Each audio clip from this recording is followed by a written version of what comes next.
etmayapti. Assalomu alaykum hurmatli kuzatuvchilar. Mana navbatdagi bemorimizni semizlik 2-darajasi bilan bemorimizda slip rezeksiyasini rejalashtirganmiz.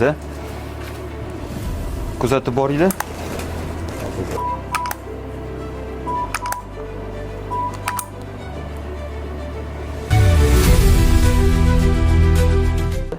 Mana katta egirlik bo'ylab ajratib chiqdik.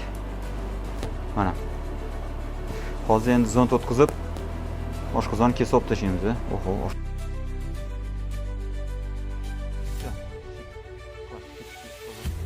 Mana oshqozonimizdan zond o'tkazib olganmiz, kalibrovka uchun-da. Mana oshqozonning bu yoq qismini zonddan qolgan qismini kesib olib tashladik. Mana ko'rishingiz mumkin kesib olganimizni. Mana. Kesib olib tashlagan qismimiz. Mana bu yoq qolgan qismi stepler chizig'i deyiladi. Mana. Ko'rib chiqishingiz mumkin. Xudoga shukr, qon, boshqa narsa yo'q. Assalomu alaykum hurmatli kuzatuvchilar. Mana navbatdagi slip rezeksiyamizni tugatib oldik. Bemorimizda 2-darajali semizlik edi. Kuzatib boringlar, natijalar bilan ulashib boramiz.